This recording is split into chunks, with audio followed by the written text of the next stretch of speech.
Hi everyone, welcome to the second episode of the Inspire North podcast.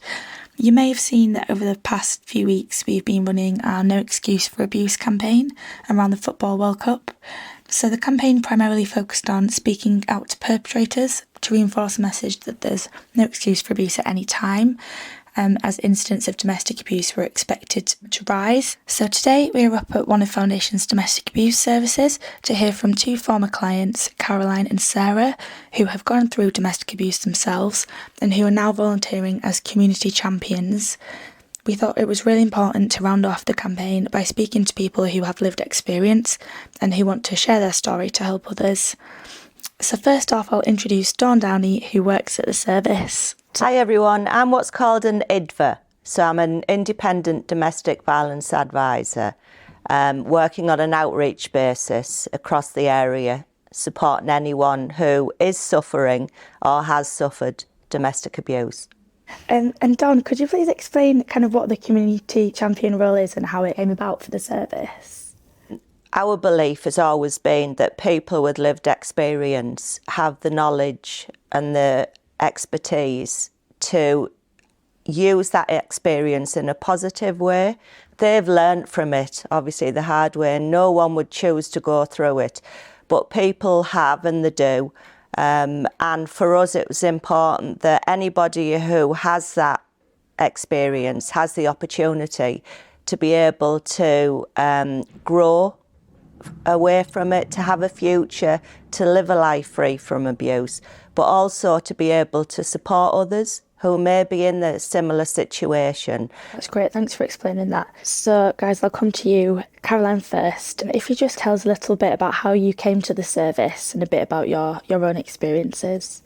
Hi everyone, I came to this service when I was in domestic abuse.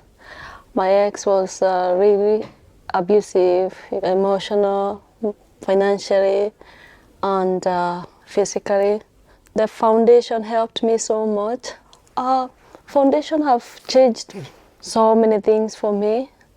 They gave me home because I was here only for few months. It was only for 3 months since I came here in UK with my ex, and after the abuse, I was taken to the refuge by the police, and they gave me the accommodation, and they gave me they sorted out my immigration, and above all, they were able to find the house for us to where we are living now, and also they referred me to so many organizations whereby I was able to enroll myself in college studies, and also boosting my confidence. There's so many things Foundation have done. I don't know how I can mention it here. Thanks so much for explaining that, and it's brilliant to hear the positive impact that Foundation's had for you. And Sarah, if you wouldn't mind telling us a little bit about how you first came to the service as well. Yeah, so I came through to Foundation through the police because I was a victim of domestic violence, and it started off like he was sort of grooming me. I didn't know the abuse was happening, and it was just getting worse and worse, and there was some significant physical assaults on me, so bad that obviously the police were involved, and that's when I was referred through to Foundation, and he went to prison. He was kept on remand to begin with, and then he went to prison. Because it was like at the beginning of COVID, I got a lot of emotional support straight away, which I really needed at the time. And they helped me to move into a dispersal refuge, like a dispersal property, because there was no room in the refuge. So I moved into there, and that was lovely. And I stayed there for 9 months, and then they helped me to get a house, permanent house in the location that I wanted. And they organised for security on the property, such as like CCTV and window locks and bolts, to make me feel safe. And that has made me be able to live without fear. It definitely reassures me. And also, the foundation helped me a lot through processes with other organisations, such as like the social services. They supported me through that, and we came out the other side. And now life seems to have gone back to normal, and normal-ish. And I'm happy with that, and my children are as well. And so things just went from, better from like foundation being involved. And they helped me to get my life back on track. So that's why I wanted to help and give back to the community and help other people who could benefit. So what does a community champion role entail, and what have you been doing to raise awareness? So we produced some leaflets to take around to local businesses to try and raise awareness, to show, people that they could refer themselves into the service and that we're actually here, because a lot of people don't realise that the services are there to help you, domestic abuse services, and what they've got to offer. So that's how we've been trying to raise awareness. And we've done a few events as well, where we've been speaking to local businesses. Our aim was to spread the word. Yeah. And I have been also doing some running. I've been in marathon, trying to raise awareness of, the domestic abuse, and also trying to advertise the foundation. And the foundation have been so helpful.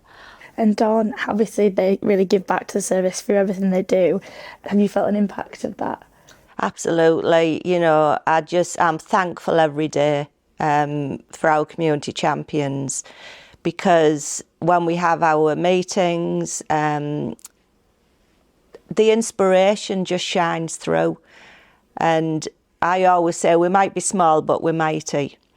And there isn't anybody that doesn't go that extra mile to do anything that they can to support others. So you see the difference if you're talking to people, for example, how community champions relate, because they understand and they know what's involved. There's no judgment.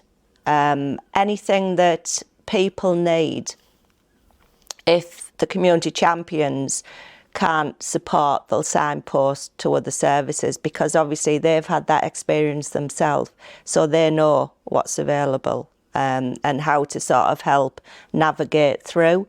And because they're based in different communities, then it benefits a lot of people who may not ordinarily want to contact what they see as a service. And what would you say to someone who is experiencing domestic abuse and doesn't know where to turn or what to do? What would be your advice, having gone through that yourself? I would say it depends on the type of abuse and the situation, because every situation is different.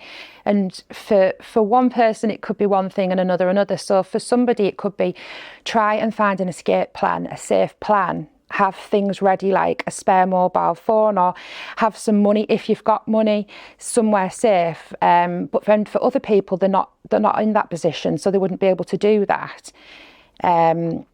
It would be sort of to have an escape plan, or know about the services, know who you're going to ring, research, support services, because there's people there for you, or if you've got family that you could trust or friends, let them know what you're going through. I think talk therapy is the best thing through the abuse and stuff you're going through. Let your friends, let your family, and everyone knows about it. And above all, you need to report all of this to the police, because the police they're there to help us, and so so most of the time they come to the rescue, I think it's important as well that people know that they can report on 101 to the police. They don't necessarily have to press charges, but it can be logged and recorded, and that evidence would be there if it's needed in the future, because quite often you start to see that pattern emerging, or you start to realise yourself that things are gradually getting worse. But sometimes that can take years. But at least if that evidence is there, then it can be helpful in the future. Yeah, I think it's best they do more research about the red flags, because once you see the red flags, you aware that there's something happening, because majority of the people, they don't see it. Yeah, but doing research in YouTube and stuff like that might help. And what are some of the key red flags that you'd, advise people to look out for? It's controlling, majority of the controlling, turning kids against you, and emotional abuse, so many stuff. What I would say is that no matter how small, things like, for instance, it might, if you're having an argument with them and they throw something at the wall, that was the first thing where I recognised there was something not right, because he didn't hit me to begin with. He was throwing things at the wall, and then it would be throwing chairs at mirrors, and then it would be throwing things at me, and then it would be attacking me, and then it would be like viciously attacking me, and it builds up over time. And it's important to, like what Dawn said, to log these things with the police. I didn't log things to begin with, but then I did. I started logging them with the police, because it's not going to get better if they're the type that's going to do things like throw things at the wall, throw your ornaments around. It's only going to get worse. It's not going to get better. So turning you against your friends and your family. Because that's what happened to me. He came to my life. He turned me against everybody. So I was on my own. I couldn't see the other side of life. Until the time I went to the foundation, I was able to open my eyes. And I think especially this time of year, it's probably quite a triggering time for a lot of people, isn't it? With a lot of family things going on and Christmas and a lot of financial and emotional pressures. I think for me, if I talk about the Christmas time, he used to bring presents in the morning, or maybe over the night. And then all of a sudden, he's becoming explosion, like throwing all types of words on you and turning this, beautiful moment to a nightmare. And we couldn't even enjoy the meal. So I think that's another red flag, in a way, trying to manipulate you emotionally, during this time of the year. Yeah, love bombing, when there's so much affection to begin with, and then it's used later on as a tool for manipulation. And even the birthdays, he would he would become having the love bombing moment. And then after a few hours, he have turned out to be someone else. He's now making you cry. It's as if you're paying for that moment, emotionally. Well, I was going to say, you think if you get pregnant, they're not going to hurt you because you're pregnant. But for me, that only got worse. The abuse got worse and worse the longer I was pregnant. And I was, viciously attacked whilst being pregnant. So I think some women, when I've spoken to other women, they've said, I thought he wouldn't hurt me when I was pregnant. And I'm like, I used to think that, but it actually gets worse. And it's, and like you said about Christmas, the pressure of Christmas often makes it worse, domestic violence in households, and substance abuse, when they're abusing like alcohol or drugs and things, and you never know where you are with them, that obviously I think can make them worse. So as part of the role, does that involve raising awareness of the different types of abuse as well, not just violence? Absolutely, because they introduced new laws that recognise coercive controlling behaviour as a crime, and that's a recent initiative that happened. And again, the non-fatal strangulation law that's just been introduced, because quite often, that can be a part of the physical, but then the aftermath of that is the control and the emotional abuse and the name calling and the wearing you down and, just chipping away at your confidence so your world gradually shrinks.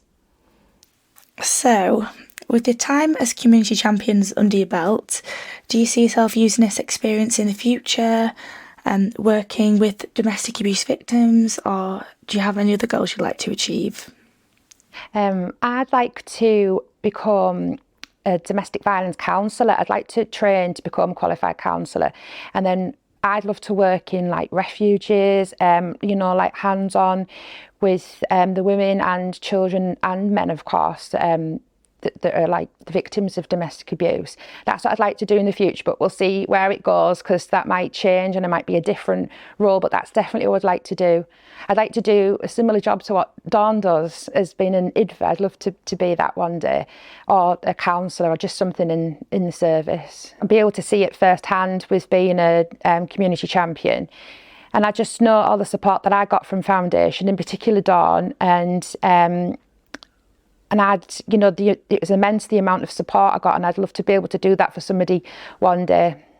I would like to be a support worker, whereby I'm supporting and giving people hopes. Because majority of the people, they have lost their hopes. They have lost. Most of them, they're in that shell that they cannot get out of it. But if I give them some words and things I have gone through, especially during the domestic violence and stuff like that, it might help and encourage somebody to get out of that shell, and see the other side of life. I think it's important that whoever is suffering, that when they reach out, it's important to know that they're not going to be told what they should do, because their story is their story. It's individual and it's unique. And if they're not at that stage where they're ready to make that change, they can still be supported. And then hopefully as time moves on and they become stronger, then, they may feel differently about it. Well, thank you so much for sharing your stories. They are really, really powerful, and what you've achieved so far is absolutely amazing. And we wish you all the best with your goals for the future. And we hope this will inspire anyone who needs it to seek support. I would also say that thank you to Foundation for the support they're giving people, and live long the Foundation. Yeah, thank you.